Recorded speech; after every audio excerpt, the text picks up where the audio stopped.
Hello, I'm Dr Louise Newson and welcome to my podcast.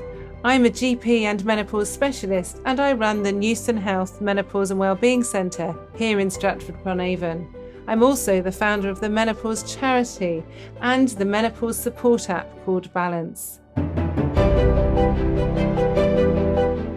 On the podcast, I will be joined each week by an exciting guest to help provide evidence-based information and advice about both the perimenopause and the menopause.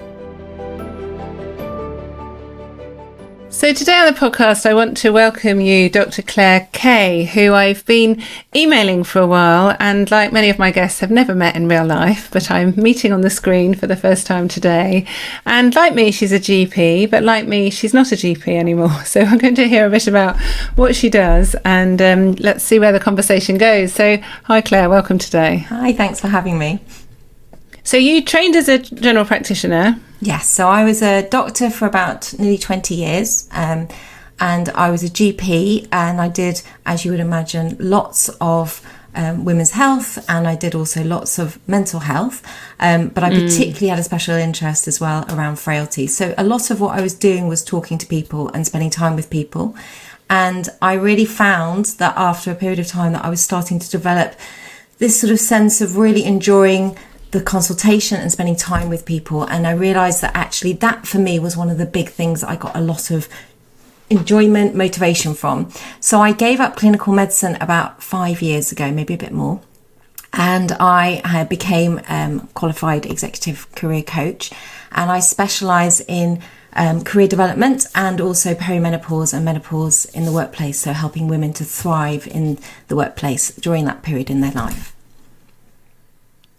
Really interesting, isn't it? And I don't know about you, I'm sure I'm older than you, but when I was at medical school in the 80s and 90s, I didn't get any training about the consultation. It was all about, the preclinical obviously was about the pathology, the biochemistry, the physiology, and then it was all about disease and pattern recognition and trying to work out what the disease process was. And we never really got taught much about how to talk to patients. And I sort of, you get on this conveyor belt sometimes and you think about the patient as a disease rather than the person who has a disease that's affecting them, and each disease affects people in different ways. Did you get much training when you were younger? Well, I was really lucky because when I was a GP trainee, and I think actually this has probably shaped the bulk of my career, I had a trainer who had been trained herself by John Lorna from the Maudsley, and he had basically created this consultation model, which is like a way of talking to people, which basically puts people in their story. So rather than just being somebody's cough or somebody's sore foot, you would be looking at the whole person to try and get to know them, but also to understand what that meant to them, having a cough or a sore throat, and the implications of that. So from a very early stage in my career, I was really learning to talk to people in a different way, which I think, as you say, is quite unusual. And that for me just gave me huge amounts of satisfaction and joy. It's really interesting, isn't it? So because I did hospital medicine for many years before changing into general practice, I'd sort of got into my ways, which is a bad thing to do. And then I had a very inspirational trainer, like it sounds you did, John Sanders, who was just brilliant, but he made me play with a consultation. And, you know, for example, if you see someone with a sore throat, it's quite, they either need antibiotics or they don't. And I remember once this young lad came one day and he had a sore throat, and I thought, come on, what are you doing coming to see me? But I thought, no, I've got to listen to John. And so I just pushed the consultation round, or changed it, and said, could you just let me know, why have you come today? And I thought he might say, it's because the only time I can make an appointment. But then he started to look down, no eye contact, and said, it's because my mother's in intensive care and I've been told that if it's a bacteria infection, I can't see her, and I really want to see her because she's so poorly. And I just thought, oh my goodness me, Louise, if you hadn't have asked that question, you could have just dismissed him. And it's the more you probe in the right way, the more you get back as well from people. And I think one of the things medicine does do is give you confidence to ask maybe quite awkward questions that you maybe wouldn't. And I sometimes get in trouble with my friends because I'm quite direct and I will ask questions. But, you know, I think not to be scared to ask and to change a consultation. I think what I really enjoyed in general practice was to be able to play with the consultations. And if you've got more energy, you can really do it, and you can really and then you get to know people in a different level, and then they open up to you more.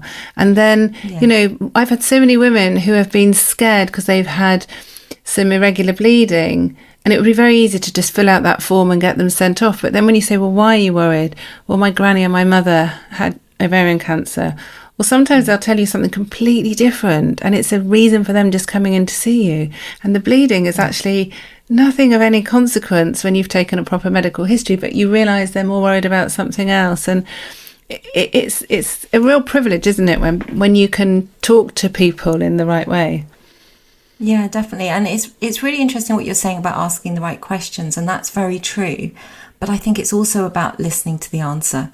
And that's, I think, very much the space that I sit in. And it's almost that sense of listening is really powerful for both parties. And I know when I was GPing, I sometimes time myself, is how long I didn't speak for at all at the beginning of the consultation.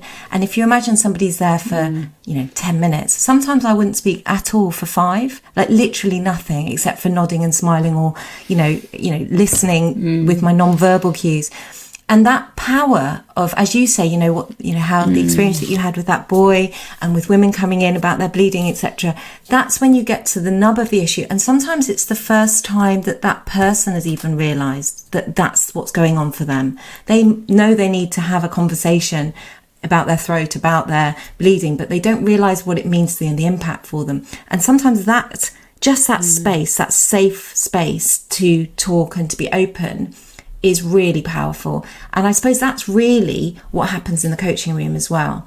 And I think that to me feels very important. We were talking about this before, but this sense of listening, and how I genuinely feel that most people have never truly been listened to for a prolonged period of time.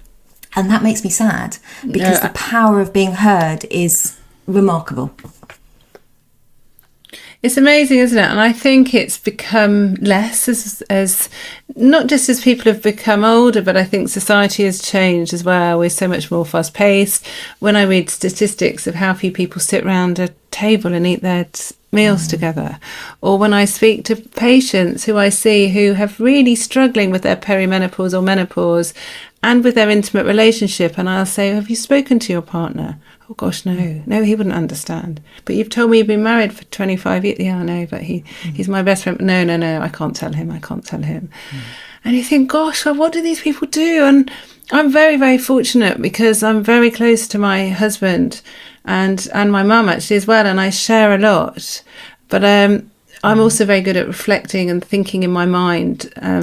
But if you don't talk, you don't realise what's significant and what is insignificant, or what's important or what's common as well. But I think talking can feel scary for people, in the sense of they're worried that they're burdening somebody. And I think, or they're worried that they're going to be judged, or that they're going to be seen in a different way, or that perhaps what they're saying is a bit weird. And actually that can stop the talking process for a lot of people. But again, I think whether it's in the coaching room or the GP room, or in any sense where you've got that space where you've got a non-judgmental ear, where you are literally going to be heard, and it's almost like you've got a sort of metaphorical hand holding yours, in the sense of there's no judgment here, there's just support and advocacy. That's a space that's very precious. And I know when I first had coaching, I kind of found it it literally changed my life. And I've never been happier, and I'm very grateful to it. And it was that space just to open my mouth and to be able to speak and to be heard, but then to realise this, I had all the solutions, I just didn't realise that I did. And that sense of empowerment that came with that was hugely...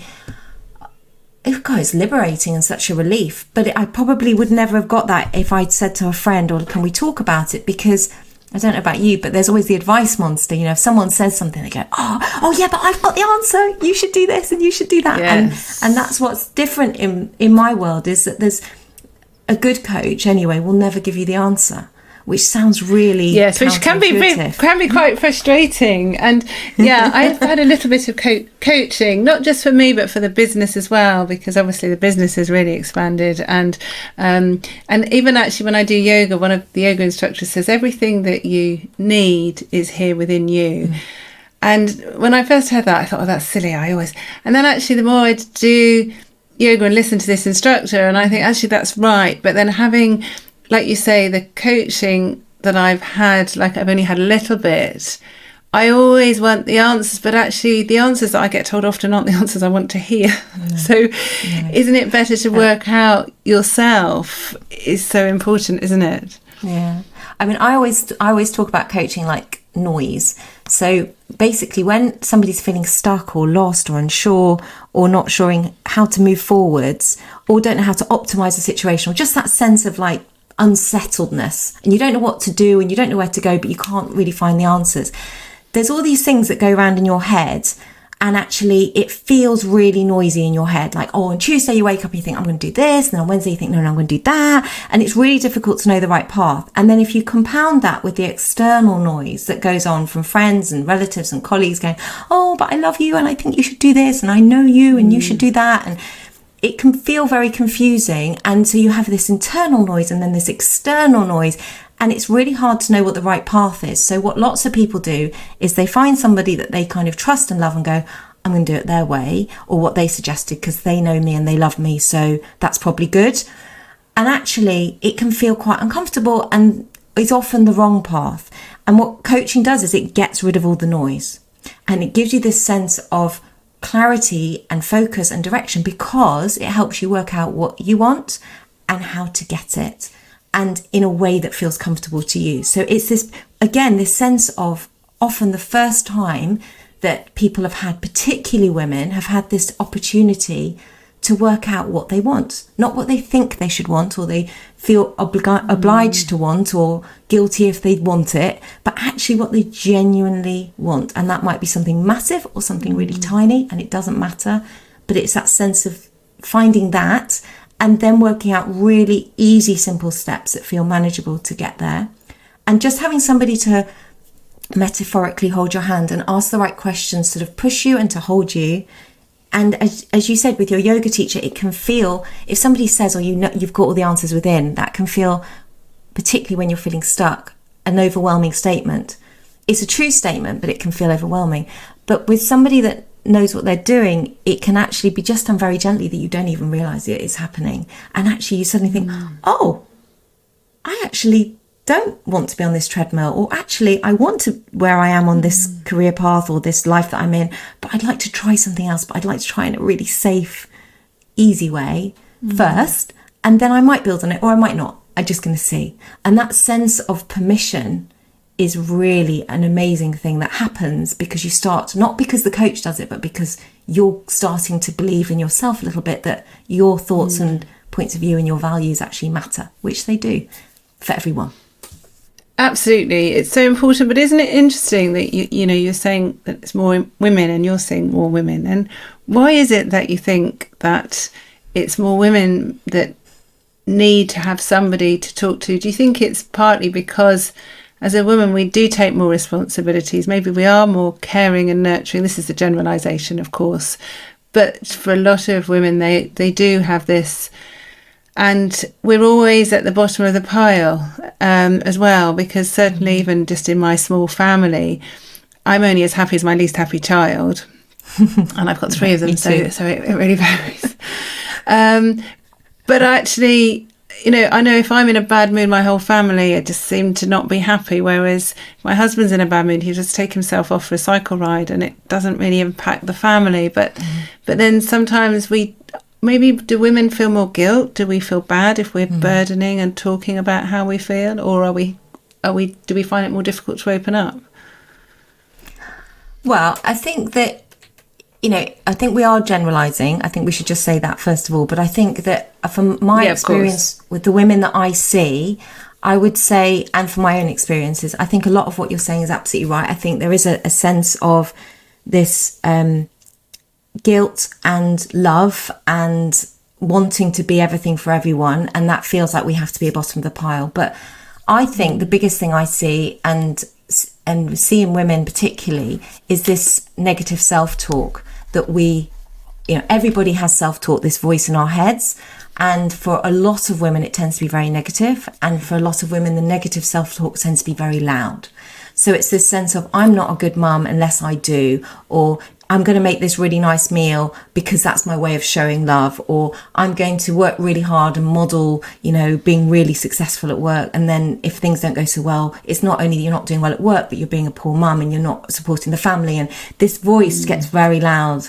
And I think women's confidence, women's negative self-talk, women's sense of disempowerment is very challenging and gets particularly bad during the perimenopause and the menopause time. And that's also a point in their lives when they often are sandwiched in this sort of, having maybe, if they've got families, slightly older children where the needs are even bigger than younger children, I think, and, older relatives that they're caring for, plus, doing often the peak of their career. And it's this sort of overwhelming burden that almost they have to put themselves at the bottom of the pile. And that's where I would say, actually, that's where people sit, but it doesn't have to be like that. And it's not selfish to claim a bit back. And it doesn't mean that you have to take away from anything or anyone by starting to see what you can do for you in the sense of support and well-being, but also building your confidence and knowing that you have value and that you matter. And that doesn't overtake everything else, but it just means that you're not right at the bottom. It just means that you're in the pecking order somewhere. So I think it's incredibly complex why women feel like that, but it is incredibly important to try and address. Yeah, and it is important, isn't it? Because I've become, wrongly or rightly, more selfish as I've got older and busier. So, for example, if I don't do yoga regularly, I just feel less focused. I've got less physical energy, but I've got less mental energy as well. So actually taking some time out to do yoga when I could be playing a game with one of my children or going for a walk or phoning a friend actually is a really good investment. But it's taken me quite a long time to realise that I have to do that, or making sure that I take my lunch to work that I've made before, because if I don't and I buy something, I know it will trigger a migraine. So I have to have a bit of time in the evening to cook, or I usually batch cook anyway, but I still, making sure that I'm looking after myself. It's that whole mask, isn't it, in the aeroplane? And it takes quite a long time to realise that actually, if I'm healthier and better and physically and mentally stronger, I can actually do a better job looking after everyone else. But it seems so obvious when I say it, but it has taken me 52 years to realise that actually and I think you can't just put yourself at the bottom the whole time. No, exactly. And I always think about it as if you're a car, and if you're trying to drive your car from A to B, whether that's looking after your children, in the workplace, doing whatever it is, then in order to get from A to B, you have to have fuel in the tank. And you can fill it up with little bits, like maybe it's yoga once a week, or maybe it's, eating healthily every day, or maybe it's trying to, prioritise your sleep, or these little things that are hugely important. Or it might be something bigger where you start to think, actually, I need to fill up my tank properly this time. And maybe actually the thing that's depleting me is, for example, my work. And actually it doesn't fit with my value system, or it doesn't make me feel joy. Is there something else? Maybe there is, maybe there isn't. But maybe that piece of work, it feels like more of a bigger fill up, if you like, of fuel. And that sense of that we think that, particularly as women, that we can get from A to B with no fuel and do it with a smile on our face, it is impossible. It isn't. Your car doesn't work unless you fill it up.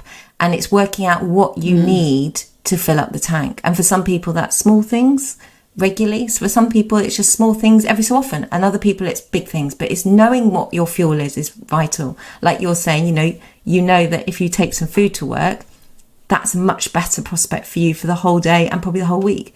And it kind of takes into that concept of that is really well known about being in flow, that sense of being in the zone. So I suspect when you're doing your yoga, you're very much in the zone of your yoga.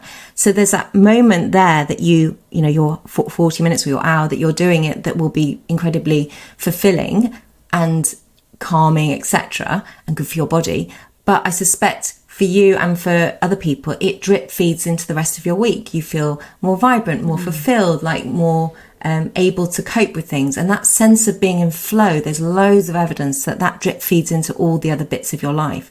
So working out what fills you up, what makes you feel good and puts you in the zone, whether that's cooking, something creative, I don't know, taking the dog a walk, it doesn't matter what it is, but doing more of it is really valuable to help combat that lack of self-confidence, negative self-talk, feeling depleted. Is just a really valuable tool. And I think you're right saying that it often takes us a long time in our lifetimes to work that out. So if there's someone younger coming along who's listening to this, that'd be amazing, because maybe they can start perhaps younger than you and I did.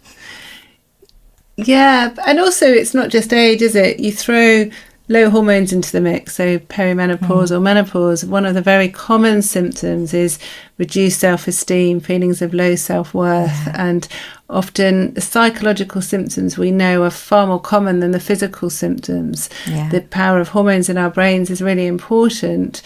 But there's so many women who are charging ahead in their career, feeling great, top of the game, and then it hits them like a bus. And I've spoken to a lot of people in organisations who said, oh, I thought it was my career promotion or my change in job that made me feel like this. But now talking to you, I realised that it all happened at the time that my periods changed, or I had a hysterectomy or whatever. And then they realise, but people are really struggling, and a lot of women I've spoken to have said, well, of course, now I'm menopausal, I can only expect to work part-time, or I can only expect to have a lower paid job because of my hormones. And, you know, society has changed, and I think that is quite right for a lot of women. I would not be working as a doctor if I didn't have hormones on board, because I was really struggling with everything. Some people are fine, but if it seems a shame that we need to put these menopausal women in a box, and we've heard a lot with different policies and various things that,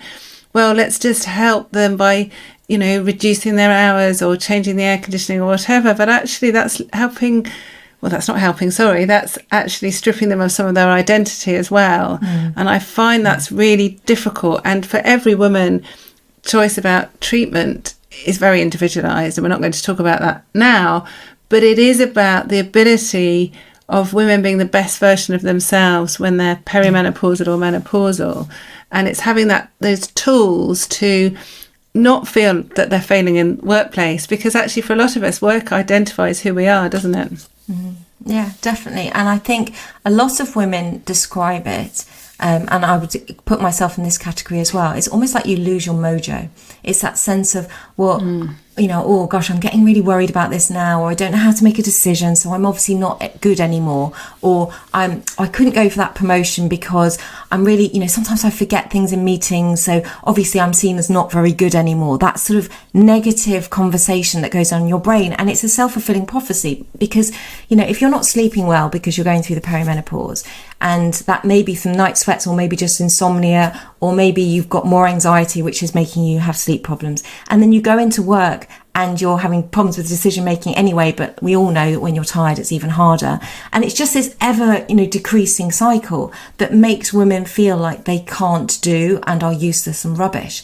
And actually that's just wrong. It is just wrong, because women are just as good as they were, if not better than they were 5 years ago. It's just about ensuring that the infrastructure is in place, and the choice and the control and the sense of being able to move forwards and not being put on the scrap pile or the scrap heap, because that's just, as you say, something has changed in their body which has affected every bit of their body.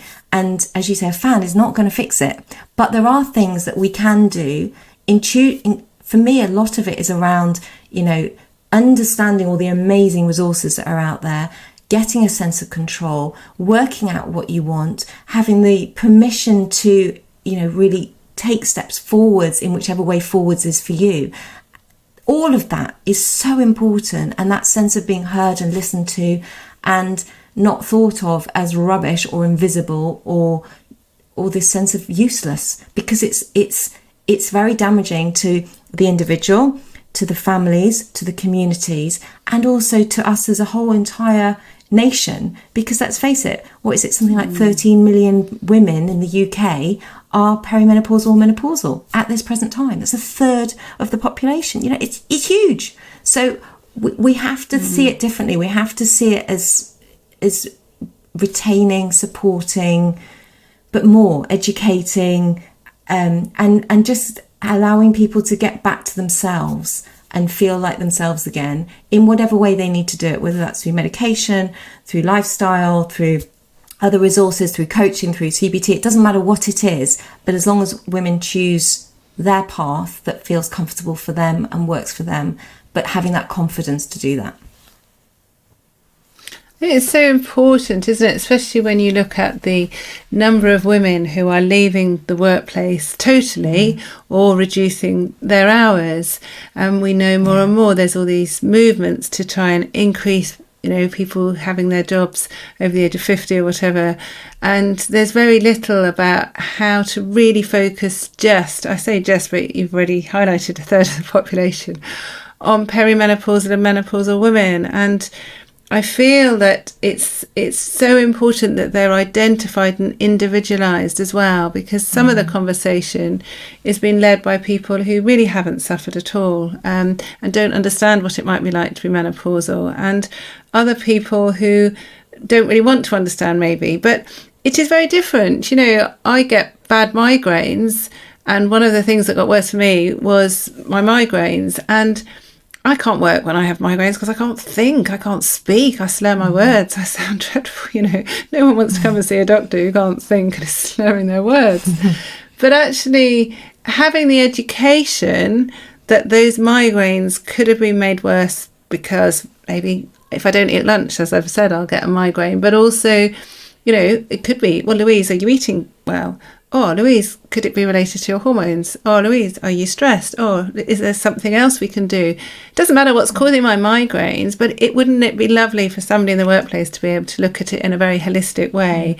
Give me, like you say, the education, and then I can decide, well, do I want to take medication, or could it be the fact that I'm stressed at home, or could it be the fact that I'm perimenopausal, or could it be the fact that I'm not in the right job? I don't know. That's for me to understand, but it's making sure that I am allowed to have all that information and then make the decision, rather than being sort of forced into one corner, made to feel that I have this chronic disability that means I can't go on in my career, which I think is what is happening for some women.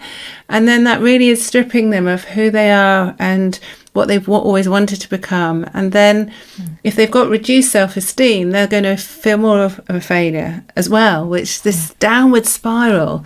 And that's happened to women for centuries, actually. It's not improving for some people, which is such a shame. Yeah, I totally agree. But you know what I find just so rewarding in what I do is that I see women in that situation all the time, literally every day. And through the power of the right questions, like you were saying right at the very beginning of this, and through listening and through allowing them to rediscover who they are. Most women don't have a clue what they like, what they're good at, what they could bring to the conversation. They honestly have no idea. And just even starting there and working out what they stand for and their values and their purpose starts to rebuild this sense of self.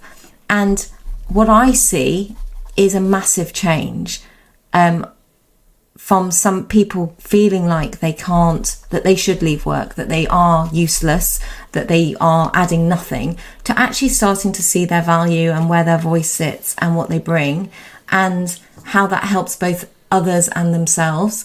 And actually, I suppose my biggest message is that it doesn't have to be this way. And I think that's probably what I hear from you anyway. It doesn't have to be this way. And there's so many things out there that can help women. Through your messages, through my messages, there's millions of resources out there. And I think it's just about choosing the one that works for you, whether it is HRT, whether it's coaching, whether it's a combination of both, whether it's communication, whether it's education, whether it doesn't really matter what it is, but finding out what's right for you. And it doesn't have to be that you're on the scrap heap. It shouldn't be that. It's wrong. And I suppose I would encourage every person just to sort of take a step back and just ask themselves a few questions like, what does good look like for me? Who and what might help me? What are the first steps? Where would I feel comfortable starting with this? And just even those little conversations that you start to have with yourself, a little bit of self-coaching is really powerful. And I'm a massive advocate for self-coaching, which I could talk all day about, but I won't today. But, if anyone's interested, then well, I have to get you to come back another day. Yeah, absolutely. And we'll put your contact details in the notes. But another day, obviously, I'll bring you back to just talk about self-coaching. But it's so important because there's so much we can do from within.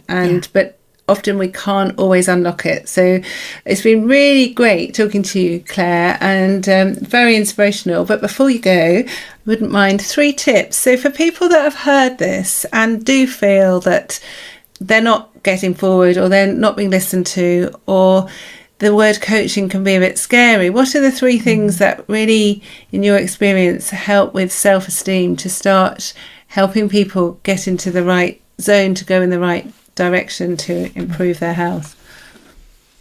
I think the first thing is to recognize what it is that you're feeling. So just taking a few seconds, it doesn't have to be a big piece of work that you do, but a few minutes to work out what it is for you at that particular time is really an issue, and almost label them. So whether it's anxiety, whether it's feeling low, whether it's whatever it is, but label it so you can start to realize what's going on first of all. And then ask yourself, well, what might help here, or who might help? So it might be that you want to educate yourself more, like, going on to, if you feel that it's perimenopause, or maybe you want to go into your app, which I love. And that sort of thing. Or it might be, actually, I need some extra support. Maybe I'll start speaking to a friend. Maybe I need to have somebody to help me with this. So it's that sort of sense of, what's going on with me, what or who might help me to begin with. And then just once you've written out a whole load of options of what you could do, just pick one really simple thing that feels really comfortable that you could do tomorrow and do it. It might be sending one email, it might be having one app, it might be contacting one person, but just do it. And once you start this process and you just do tiny little things that feel manageable, you'll start to rebuild that sense of who you are and what you need and how to move forwards. Great advice. I'm going to start thinking about what I'm going to do tomorrow. But really useful, and thanks so much for your time today, Claire. It's been great. Thank you. Thanks so much for having me. For more information about the perimenopause and menopause, please visit my website, balance-menopause.com, or you can download the free Balance app, which is available to download from the App Store or from Google Play.